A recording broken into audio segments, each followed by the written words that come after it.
إن الحمد لله نحمده ونستعينه ونستغفره ونعوذ بالله من شرور أنفسنا ومن سيئات أعمالنا من يهده الله فلا مضل له ومن يضلل فلا هادي له وأشهد أن لا إله إلا الله وحده لا شريك له وأشهد أن محمدا عبده ورسوله يا أيها الذين آمنوا اتقوا الله حق تقاته ولا تموتن إلا وأنتم مسلمون يا أيها الناس اتقوا ربكم الذي خلقكم من نفس واحدة وخلق منها زوجها وبث منهما رجالا كثيرا ونساء واتقوا الله الذي تساءلون به والأرحام إن الله كان عليكم رقيبا يا أيها الذين آمنوا اتقوا الله وقولوا قولا سديدا يصلح لكم أعمالكم ويغفر لكم ذنوبكم ومن يطع الله ورسوله فقد فاز فوزا عظيما أما بعد فإن أصدق الحديث كتاب الله وأحسن الهدي هدي محمد صلى الله عليه وسلم وشر الأمور محدثاتها وكل محدثة بدعة وكل بدعة ضلالة وكل ضلالة في النار. أعوذ بالله السميع العليم من الشيطان الرجيم. بسم الله الرحمن الرحيم. ألهاكم التكاثر حتى زرتم المقابر كلا سوف تعلمون ثم كلا سوف تعلمون كلا لو تعلمون علم اليقين لترون الجحيم ثم لترونها عين اليقين ثم لتسألن يومئذ عن النعيم.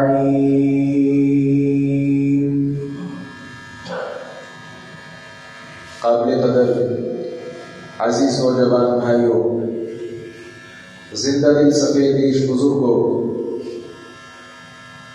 حیا کے لباس میں ملبوس معززات ماؤں اور بہنوں، ہمارے خطبات کا سلسلہ معاشرتی اور اخلاقی برائیوں کا قرآن و سنت کی روشنی سے بگاڑ اور ان کی سنگینی بیان کر کے پورے معاشرے، دین اور سماج میں ایک بہترین اخلاق والا معاشرہ، اس کی تشکیل ہم چاہتے ہیں۔ اسی سلسلہ کی کڑی ہے آج کے خطبہ جمعہ کا عنوان لالچ، طمع اور حرص۔ اس کے کیا نقصانات ہیں، کیا اقسام ہیں، معاشرتی مظاہر کیا ہیں اور اس کا علاج کیسے ممکن ہے۔ بات کو آگے بڑھاتے ہوئے اللہ رب العزت نے قرآن کریم میں کیا ارشاد فرمایا؟ وَأُحْضِرَتِ الْأَنفُسُ الشُّحَّ، ہر انسان میں طمع، لالچ اور حرص رکھ دی گئی۔ جب انسان کے نفس کے اندر خواہش، تڑپ، لالچ ہرس اور ہوا، یہ ساری چیزیں موجود ہیں۔ آخر یہ بات معلوم ہوتی ہے کہ اس کا جائز استعمال بھی ہے اور ناجائز استعمال بھی ہے۔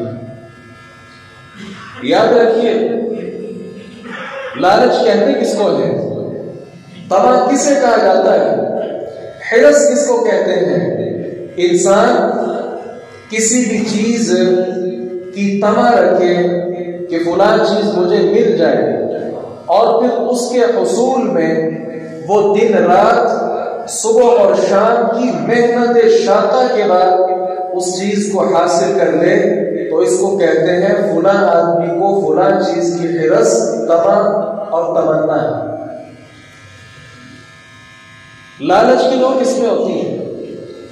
ایک لالچ نہ صرف یہ کہ جائز، بلکہ اللہ رب العزت اس پر خوشی کا اظہار کرتے ہیں۔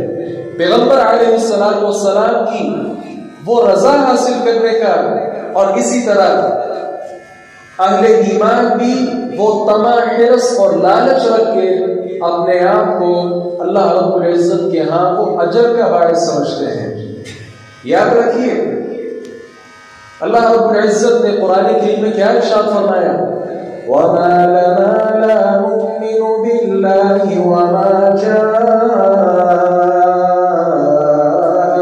مِنَ الْحَقِّ وَنَطْمَعُ أَن يُدْخِلَنَا رَبُّنَا مَعَ الْقَوْمِ الصَّالِحِينَ۔ ہم ایمان لائے، اللہ اور آخرت کے دن پر ایمان، یہ ہم کیوں لائے؟ ہم طمع رکھتے ہیں، لالچ رکھتے ہیں کہ اللہ رب العزت جنت میں نیک لوگوں کے ساتھ ہمیں جگہ عطا فرمائے دی۔ یہاں سے معلوم ہوا جنت میں جانے کے لیے نیک اعمال کرنا، جنت کا حصول، جنت کے متعلق لالچ، ہرس اور تمنا انسان کے لیے بڑی فائدہ مند ہے۔ لیکن اس کے مقابلے میں جس لالچ اور طمع سے منع کیا گیا ہے، اس کی کئی صورتیں ہیں۔ نبی مکرم صلی اللہ علیہ وسلم نے کیا فرمایا تھا؟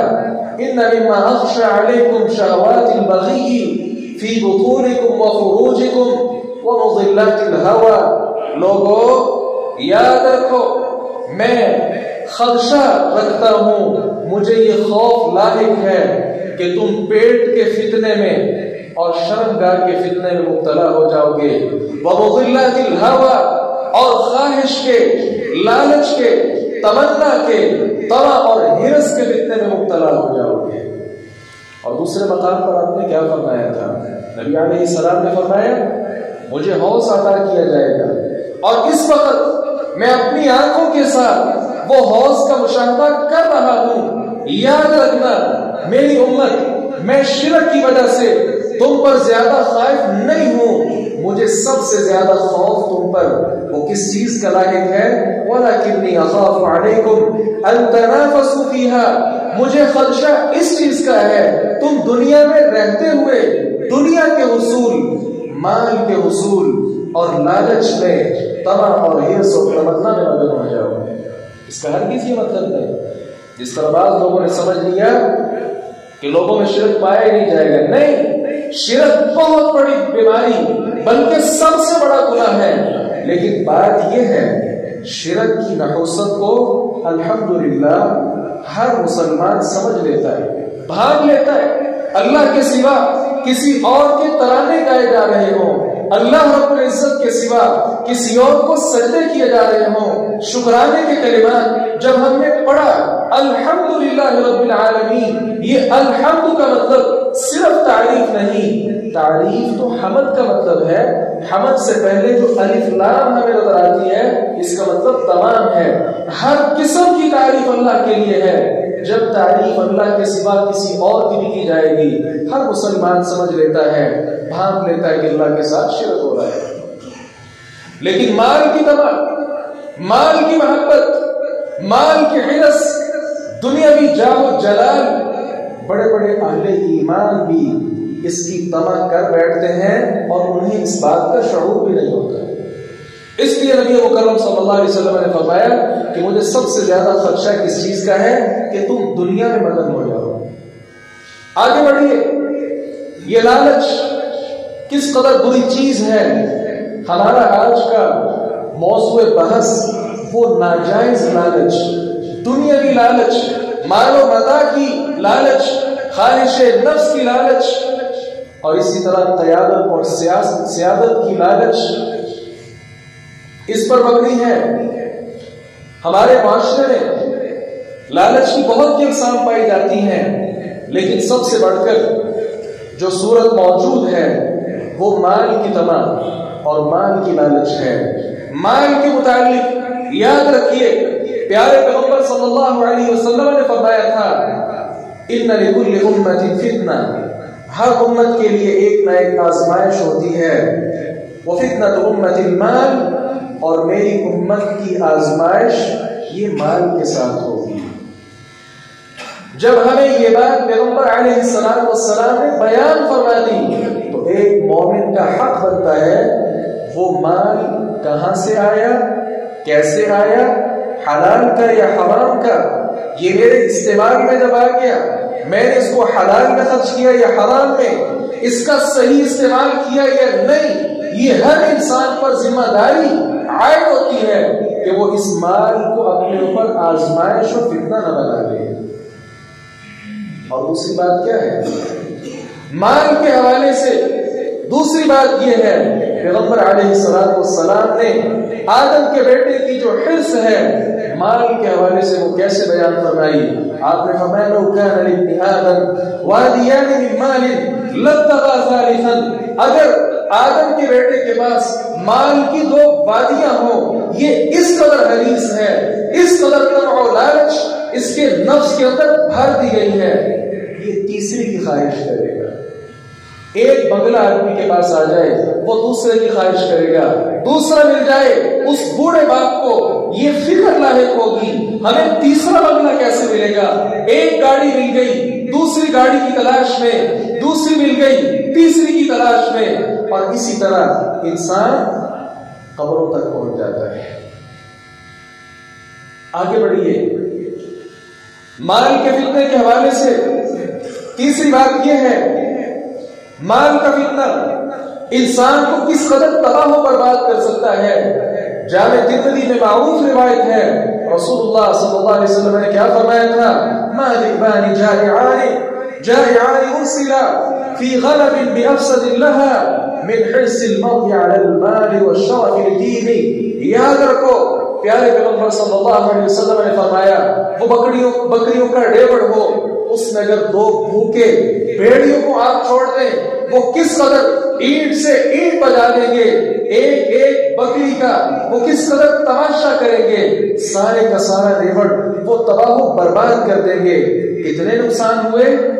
بکریوں کا جانی نقصان ہو گیا، آدمی جس کی وہ بکریاں تھیں اس کا مالی نقصان ہو گیا، یہ کتنے نقصان ہیں، یہ سارے ایک طرف۔ پیغمبر علیہ السلام نے فرمایا تھا آدمی کے اندر دو چیزیں اگر پیدا ہو جائیں، ایک مال کی تڑپ اور دوسرے نمبر پر اپنی نام بری اور شہرت کی تڑپ، یہ دو چیزیں ایسی ہیں جس طرح وہ دو بھیڑیے بکریوں کے ریبڑ کو تباہ و برباد کر دیتے ہیں، اس سے کہیں بڑھ کر اس انسان کی مال کی طمع اور جاہ و جلال کی ہرس اس کے دین کو برباد کر دیتی ہے۔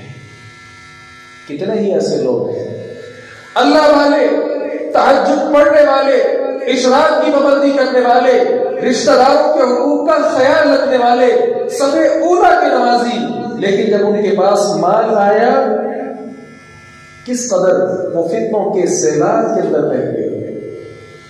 اگر خود تو دیندار رہے لیکن اپنی اولاد کے سپرد مال کر کے اپنی اولاد کو تباہ کر بیٹھے ہیں۔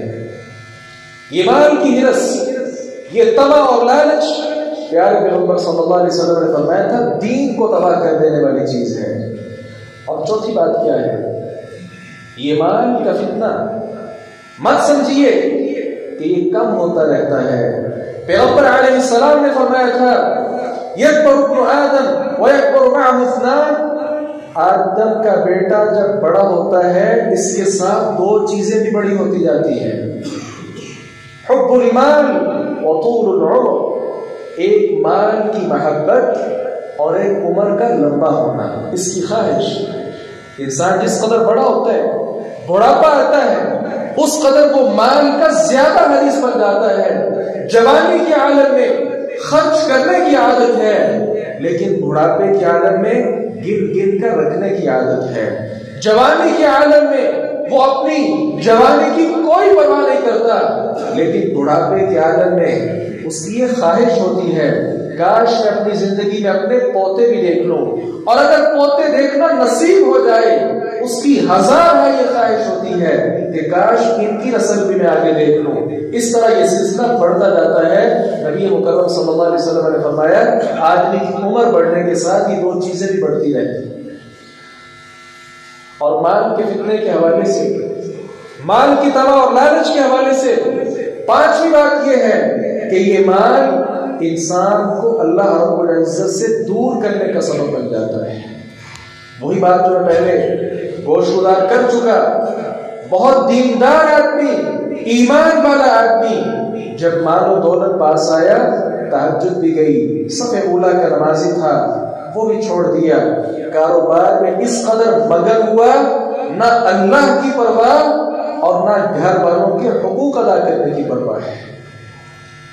ناراض نہ ہوئیے گا، ہم میں سے کتنے ہی نوجوان ایسے ہوتے ہیں مال کی طمع اور لالچ میں اپنا ملک بھی چھوڑ بیٹھتے ہیں، والدین کی خدمت سے محروم ہو جاتے ہیں، اولاد کی محبت اور اسی طرح گھر والوں کی نگرانی اور اسی طرح چچا زاد، پھپھو زاد، کزنز جو ہیں ان کا اچھا ساتھ، یہ ساری چیزوں سے وہ بالکل غافل ہو جاتے ہیں، اور باہر جا کر یہاں پیسہ تو بھیجتے رہتے ہیں، لیکن واپس جب یہاں آتے ہیں نہ اولاد اس بات کو جانتی ہے، نہ بوڑھے والدین کو اس کی کوئی ضرورت باقی رہ جاتی ہے، نہ بیوی کو اس کی کوئی حاجت رہ جاتی ہے، بلکہ اس کے یہاں آنے کے ساتھ ہر ایک کو پھر بھی مال کی تمنا رہتی ہے کہ مال کہاں سے دے گا۔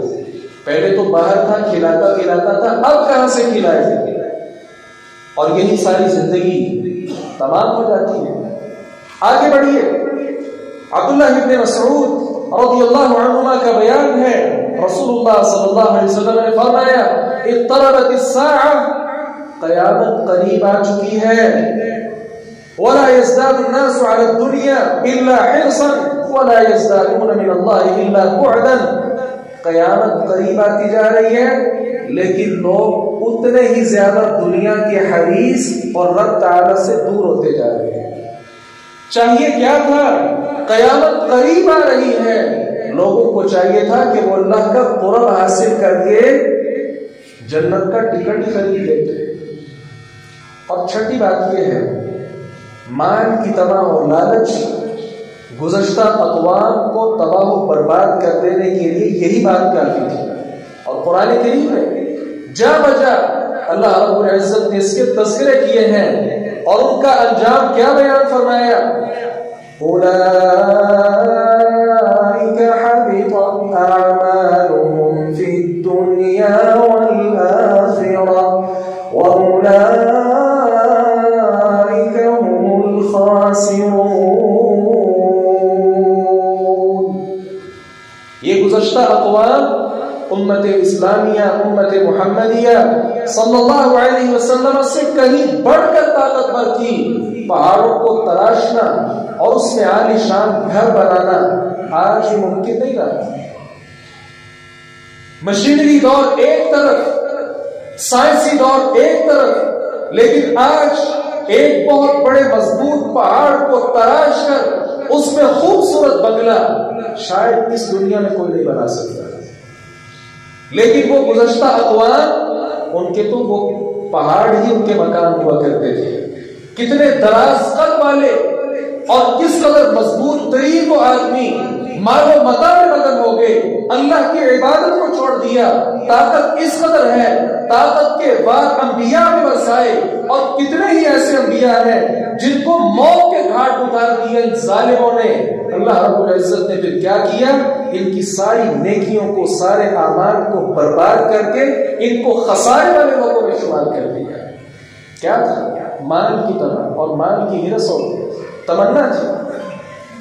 آگے بڑھیے. بعض صحابہ کرام، بلکہ ہم یہ کہہ سکتے ہیں اکثر صحابہ کرام، اور یہی کہہ سکتے ہیں کہ سارے صحابہ کرام رضوان اللہ علیہم اجمعین، ان میں مال کی تما اور ہرس نہیں تھی. اگر کسی میں تھی بھی تو نبی مکرم صلی اللہ علیہ وسلم کا مبارک ساتھ ملنے کے ساتھ اللہ اور اس کے رسول کی محبت بڑھ گئی، دنیا اور مال و متاع کی محبت ختم ہو گئی. ایک عربی، کس سے پڑھتے ہیں کہ عربی ان کو کوئی زیادہ تہذیب نہیں ہوتی وغیرہ وغیرہ، یہ ساری باتیں ایک طرف. پیغمبر علیہ السلام کا صحابی، یہ عربی دیہات کے ساتھ تعلق رکھنے والا اسلام قبول کرتا ہے، اور کچھ دیر بعد ایک معرکہ ہوا، میدان جہاد سجا، اہل اسلام کو اللہ رب العزت نے فتح نصیب فرمائی، مال آیا. رسول مکرم صلی اللہ علیہ وسلم نے اپنے تمام جانبداروں میں اس مال کی تقسیم کر دی، اور اس صحابی رسول کے لیے بھی مال رکھوایا، اور ان کے دوستوں سے کہا جب وہ ملے تو ان کو تقسیم کر دینا. انہیں مال ملا، مال ہاتھ میں پکڑ کر بھاگے بھاگے پیارے پیغمبر صلی اللہ علیہ وسلم کی خدمت میں حاضر ہو گئے اور کہنے لگے یہ کیا ہے؟ آپ صلی اللہ علیہ وسلم نے فرمایا یہ مال ہے، میں نے تمام اصحاب میں تقسیم کیا، آپ کا حصہ بھی آپ تک پہنچ چکا ہے. وہ کہنے لگے اللہ کے رسول صلی اللہ علیہ وسلم، میں نے اس لیے اسلام قبول تو نہیں کیا تھا. اللہ اکبر، میں نے اسلام اس لیے قبول نہیں کیا تھا. سنیے، میں نے اسلام اس لیے قبول کیا تھا. اپنی گردن کی طرف اشارہ کر کے کہتے ہیں اے اللہ کے رسول، میں نے اسلام اس لیے قبول کیا تھا یہاں دشمن کا بار ہو اور میں شہید ہو کر اللہ کی جنت کا مہمان بن جاؤں. رسول اللہ صلی اللہ علیہ وسلم نے فرمایا تھا اگر آپ کی یہی تمنا ہے میں دعا گو ہوں، اللہ آپ کی دعا قبول فرمائے. چند روز بعد ایک اور غزوہ ہوا. رسول اللہ صلی اللہ علیہ وسلم کی خدمت میں ایک لاشا پیش کیا گیا جو آپ کا صحابی شہید ہو چکا تھا. آپ نے فرمایا ہوا کیا یہ وہی عربی ہے؟ کہا گیا وہی ہے. رسول اللہ صلی اللہ علیہ وسلم نے فرمایا تھا یا اللہ اس کی شہادت کو قبول فرما، میں اس پر گواہ ہوں کہ اس نے تیرے رستے میں لڑ کے شہادت کا کام پیش کیا. صحابہ کرام رضوان اللہ علیہم اجمعین نے ایمان کی ہرس اور طمع اور لالچ نہیں تھی. ان کا مطمع نظر اور مقصود جنت الفردوس اور اس میں پیارے پیغمبر صلی اللہ علیہ وسلم کی رفاقت تھی. مال کے حوالے سے ساتھ کی بات یہ یاد رکھیے، رسول اللہ صلی اللہ علیہ وسلم ایک بار سورۃ التکاثر کی تلاوت فرما رہے تھے. صحابی رسول آئے، آپ صلی اللہ علیہ وسلم نے کیا فرمایا؟ آپ نے فرمایا آدم کا بیٹا ایسے مال مال کرتا پھرتا، میرا مال میرا مال. مال کی 3 اقسام ہوتی ہیں. پہلی قسم وہ جو اس آدمی نے کھا لیا وہ فنا ہو گیا. دوسرا مال وہ ہوتا ہے جو انسان اپنا کپڑا خرید لیتا ہے، کپڑا پہن لیا سو وہ سیدھا ہو گیا. اور تیسرا وہ مال ہے جو اپنے ماں باپ اولاد کے لیے اور دیگر ورثاء کے لیے چھوڑ کر جا رہا ہے. تو کیا بچا انسان کے پاس؟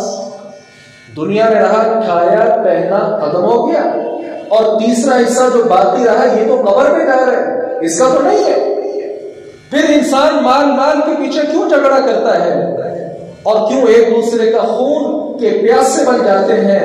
یہ مال و دولت کے لیے کتنی سی زندگی ہے نہیں معلوم. آج کسی پہ ڈاکہ ڈال کے اس کا سارا بنگلہ اور سارا پہلے سب حاصل کر لیں، کل اللہ رب العزت کی طرف سے وہ ملک الموت آ جائے، مال کس کا؟ آگے بڑھیے۔ اس کے ساتھ دوسرا فتنہ کیا ہے؟ انسان میں جو دوسری طمع اور لالچ پیدا ہوتی ہے مال کے بعد، وہ انسان میں لمبی زندگی کی تڑپ ہے۔ میں یہ بات ذکر کر چکا، رسول اللہ صلی اللہ علیہ وسلم نے کیا فرمایا تھا؟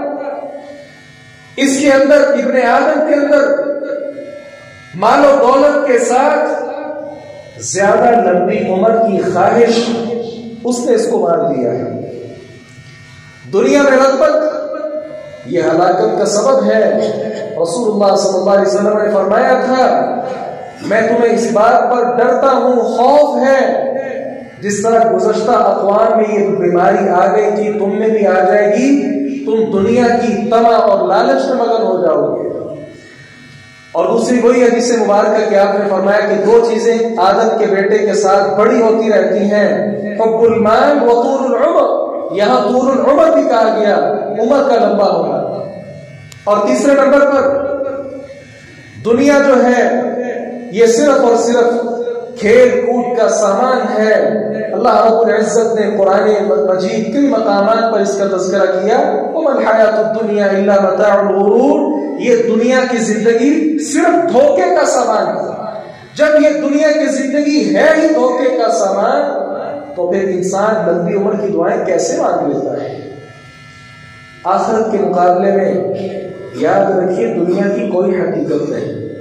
ہاں یہ سچ کہہ رہا ہوں، کوئی حقیقت نہیں۔ پیارے پیغمبر صلی اللہ علیہ وسلم نے بیان فرمایا تھا، اور آپ نے یہ مثال بیان کی تھی، کہا اپنی انگلی سمندر میں ڈالو اور پھر باہر نکالو، یہ کتنا پانی باہر لے کر آئے گی؟ یاد رکھنا، فَلْيَنْظُرْ بِمَا تَرْجِعُ۔ آدمی دیکھے کہ وہ کتنا پانی باہر لے کر آئی، جتنا پانی سمندر سے ایک انگلی باہر لے کر آتی ہے۔ یہ حقیقت ہے دنیا کی، یہ حقیقت ہے دنیا کی، جس کے پیچھے انسان مارا مارا پھرتا ہے۔ اور آگے بڑھیے، پیغمبر علیہ السلام نے اس حوالے سے ایک اور پیشین گوئی کی تھی۔ آپ نے کیا کہا تھا؟ ثوبان رضی اللہ عنہ بیان فرماتے ہیں، آپ نے فرمایا یوشک الامم ان تداعى علیکم کما تداعى الاکل الى قصعتها۔ بہت قریب ہے کہ لوگ فتنوں میں مبتلا ہو جائیں گے، بہت قریب ہے کہ ساری امتیں مل کر، سارے گروہ مل کر، ساری پارٹیاں مل کر اہل اسلام پر اس طرح ٹوٹ پڑیں گے جیسے بھوکا آدمی دسترخوان پہ ٹوٹ پڑتا ہے۔ صحابہ کرام رضوان اللہ علیہ اجمعین نے پوچھا، نحن یومئذ اقلۃ، نحن یومئذ، کیا اس دن ہم بہت کم لوگ ہوں گے؟ آپ نے فرمایا نہیں، بل انتم یومئذ کثیر، اس دن تم بہت زیادہ کثرت میں ہوگے، تمہاری بہت بڑی تعداد ہوگی۔ اس کے باوجود بھی سارے گروہ اور سارے فرقے تمہارے اوپر بھوکے کی طرح، جس طرح بھوکا دسترخوان پر ٹوٹ پڑتا ہے اس طرح وہ تم پر ٹوٹ پڑیں گے۔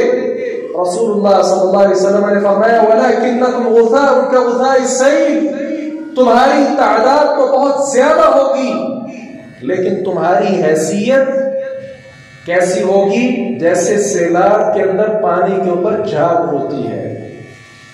رسول اللہ صلی اللہ علیہ وسلم نے کیا کہا تھا؟ تمہارے اندر وہن پیدا ہو جائے گا۔ صحابی رسول نے پوچھا وہن کس کو کہتے ہیں؟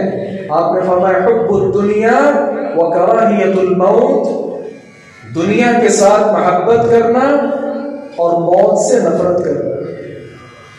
ایک وہ وقت تھا جب اہل اسلام مل کر دشمنوں کے خلاف برسرے پیکار ہوا کرتے تھے، تیر تلواروں کی بوچھاڑ انہیں اچھی لگتی تھی، گولیوں کے ساتھ برسنا انہیں اچھا لگتا تھا، کافروں پر ٹوٹنا انہیں اچھا لگتا تھا۔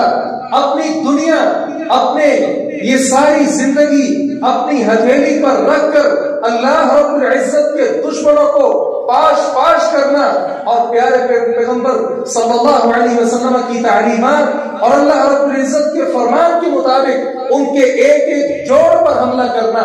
جب یہ صورت موجود تھی، کوئی یہودی، کوئی نصرانی، کوئی عیسائی، کوئی ہندو، کوئی بدھ مت، دنیا کے کسی قسم کا بھی غیر مسلم اسلام کے خلاف میلی آنکھ سے بھی نہیں دیکھتا. اور آج یہ صورت بن چکی ہے، ہمارے اندر دنیا کی محبت پیدا ہو چکی ہے، لمبی عمر کی خواہشیں پیدا ہو چکی ہیں. یہ وہ خواہشات ہیں جس نے جہاد کے سارے مارگوں کو بند کر دیا، بلکہ اس کو یہیں پر نہیں بلکہ جہاد کو العیاذ باللہ دہشت گردی کا نام دے دیا. مسلمان بچے اور وہ معصوم چھوٹی چھوٹی بچیاں کس قدر بلکتی ہیں، آج بھی صورتحال ہے. لیکن یہ دانتوں میں دانت دیے ہوئے اور باطونی قسم کے اینکرز اور یہ غیرت سے خالی ٹی وی چینلز یہ دیگر ہرزہ سرائی کو کر سکتے ہیں، یہ یورپین معاشرہ ہمیں دکھا سکتے ہیں، یہ سارے کے سارے لچے لفنگے پروگرامز ہمیں دکھا سکتے ہیں. نہیں دکھاتے اہل اسلام پر ہونے والا ظلم نہیں دکھاتے تاکہ یہ کہیں مسلمان اٹھ نہ کھڑے ہوئے. آپ نے دیکھا نہیں کتنے علماء ایسے ہیں اپنا ٹی وی چینل بنایا، اپنا یوٹیوب چینل بنایا، اپنا فیس بک پیج بنایا اور وہاں پر قرآن کریم کی تفسیر شروع کی. سورۃ الفاتحہ پڑھائی، کچھ نہ ہوا. سورۃ البقرہ پڑھائی، کچھ نہ ہوا. بعد جب سورۃ الانفال کی آئی، سورۃ التوبہ کی آئی، سورۃ الاحزاب کی آئی جس میں جہاد کا تذکرہ تھا، اللہ کے دشمنوں کے ساتھ مڑبیر کا تذکرہ تھا، اس وقت کیا ہوا؟ وہ سارے کا سارا فیس بک پیج، وہ یوٹیوب چینل صفحہ ہستی سے مٹ گیا، صفحہ ہستی سے مٹ گیا. ڈاکٹر ذاکر نائک میں سمجھتا ہوں موجودہ دور کا وہ ایک عام سادہ سا عالم نہیں ہے، وہ اللہ رب العزت کا اس دور میں سب سے بڑا معجزہ ہے، سب سے بڑا معجزہ. اسے ملک سے در بدر کیوں کیا گیا؟ کیا کبھی میڈیا نے بیان کیا؟ نہیں. کیا وجہ ہے؟ ہاں ان کے اپنے ملک کا میڈیا کیا کہتا ہے؟ جب تک یہاں یہ رہا اپنے اسلام کو پھیلاتا رہا ہم پر کوئی نقصان نہیں تھا. لیکن بات یہ ہے کہ دشمنوں کے خلاف برسر پیکار ہونے والوں کے خلاف بات نہیں کرتا، یہ جہاد کے خلاف بات نہیں کرتا. اس لیے ہم نے اس پر مختلف طرح کے الزامات لگا کر اس ملک سے اس کو نکال دیا ہے.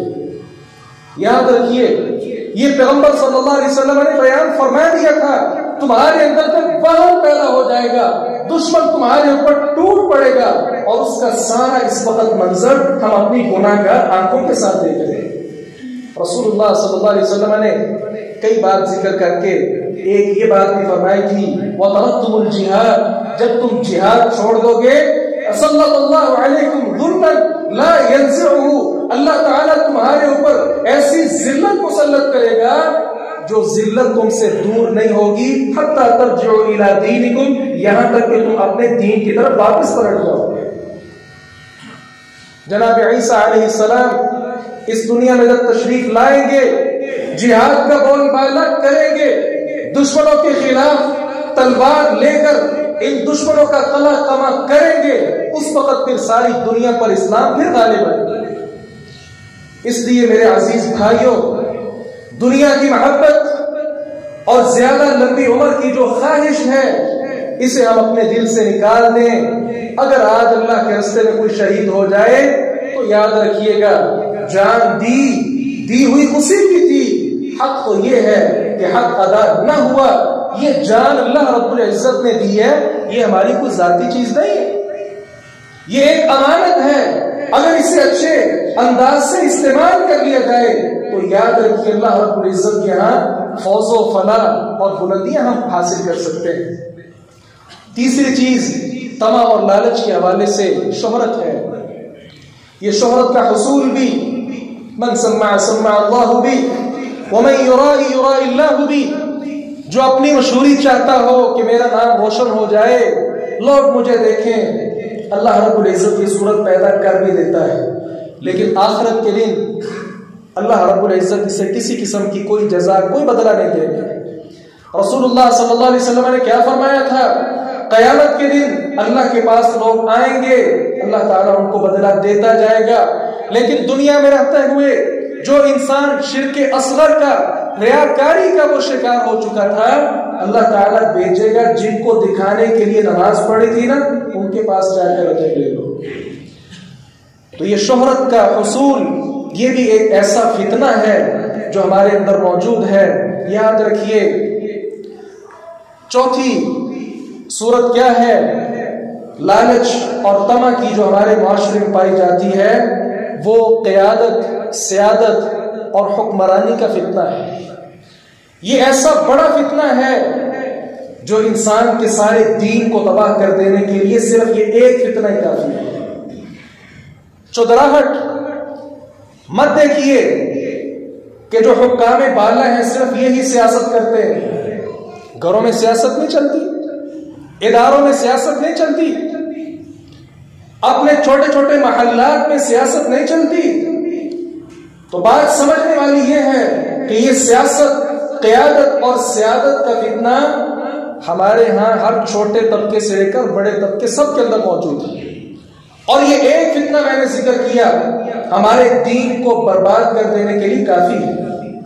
مت سمجھیے کہ رسول اللہ صلی اللہ علیہ وسلم سے قیادت، سیادت کے متعلقہ فرامی نہیں ملتے، نہیں، نبی مکرم صلی اللہ علیہ وسلم اس فتنے سے بخوبی آگاہ تھے۔ آپ نے کیا فرمایا؟ سنن نسائی کی روایت ہے، آپ صلی اللہ علیہ وسلم نے اس حکومت کو، اس امارت کو، اس خلافت کو اور اس سیادت کو اور اس حکمرانی اور قیادت کو نبی مکرم صلی اللہ علیہ وسلم نے ماں کے ساتھ تشبیہ دی۔ وہ ماں جو بچے کو دودھ پلاتی ہے، جب تک دودھ پلاتی رہے بچہ اپنی ماں کے ساتھ راضی ہوتا ہے، خوش ہوتا ہے، لیکن جیسے ہی مدت پوری ہو جائے، دودھ چھڑا لیا جائے، وہ بچہ اگرچہ چھوٹا سا بچہ ہے، ابھی 2 سال کا بچہ ہے، سارے گھر کو اپنے سر پر اٹھا لیتا ہے۔ نبی مکرم صلی اللہ علیہ وسلم نے فرمایا تھا، یہ حکمرانی کی مثال دودھ پلانے والی ماں کی طرح ہے۔ دنیا کا لالچی آدمی اس کو حاصل کرتا ہے، حاصل کرنے کے بعد جب یہ عہدہ اس سے چھن جاتا ہے، اس وقت سارے ملک کو جام کر دیتا ہے، اور سارے کے سارے لوگوں کے لیے وہ ایک بہت بڑا فتنہ اور آزمائش بن جاتا ہے۔ کیا ہم اس فتنے سے دوچار نہیں ہیں؟ حکمرانی میں آ کر بہت بڑے بڑے فتنے، اور اس سے پہلے حکمرانی کی بھی کئی صورتیں، کبھی الیکشنوں کے ذریعے اور کبھی ویسے ہی انتخابات کے ذریعے اور دیگر انتظامات کے ذریعے یہ لوگ اوپر آتے ہیں اور آ کر کس طرح ملک کو یرغمال بناتے ہیں، اور کبھی کبھار تو اوپر آنے کے لیے کھوکھلے دعوے کر کے، اور یہیں پر بس نہیں، اسلام کے نفاذ کے دعوے کر کے اس ملک میں بھاگ دوڑ سنبھال کر اسلام کی دھجیاں اڑانے والے، کیا یہ اللہ سے ڈرتے نہیں؟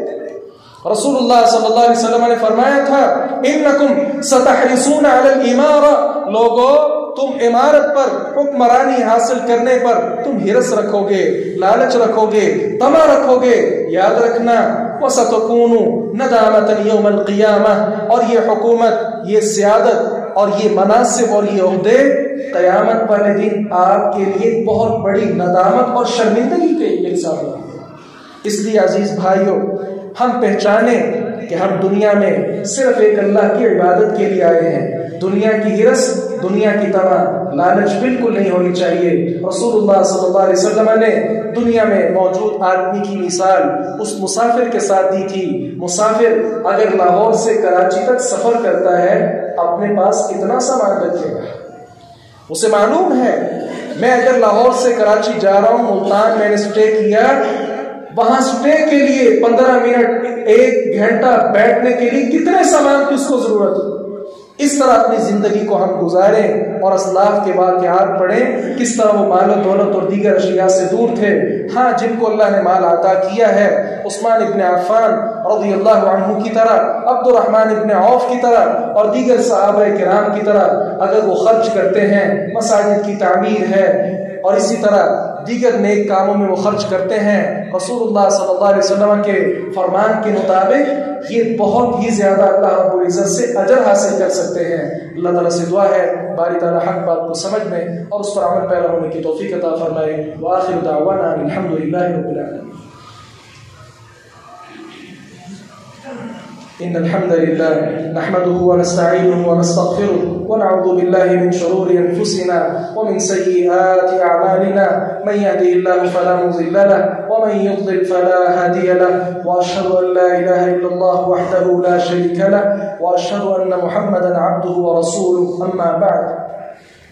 اگر کسی انسان میں دنیا کی طمع اور لالچ موجود ہے، اس کو کیسے ختم کیا جا سکتا ہے؟ انسان کے پاس جو نعمتیں موجود ہیں ان پر اللہ کا شکریہ ادا کرے، لوگوں کے پاس جو نعمتیں موجود ہیں ان کی طرف نہ دیکھے، گویا قناعت کا وہ اظہار کرے، تو یہ آدمی دنیا کی طمع اور لالچ سے اپنے دامن کو محفوظ کر سکتا ہے۔ دعا فرمائیں جتنے اہل اسلام بیمار ہیں اللہ تعالیٰ تمام بیماروں کو صحت کاملہ عاجلہ نصیب فرمائے، پریشانوں کی پریشانیاں اللہ تعالیٰ دور فرمائے، جو مقروض ہیں اللہ تعالیٰ ان کی خاص مدد فرمائے، جو قید و بند کی صحبتیں برداشت کر رہے ہیں اللہ تعالیٰ ان پر بھی اپنا خصوصی فضل فرمائے۔ ہمارے وہ بہن بھائی جو اسلام پر عمل نہیں کر سکتے، دیگر ممالک میں وہ دشمنوں کے تسلط میں ہیں، اللہ رب العزت ایسے دشمنوں کو تہس نہس فرمائے اور اہل اسلام کو اللہ رب العزت رونق اور خوشی عطا فرمائے۔ ربنا ظلمنا انفسنا وان لم تغفر لنا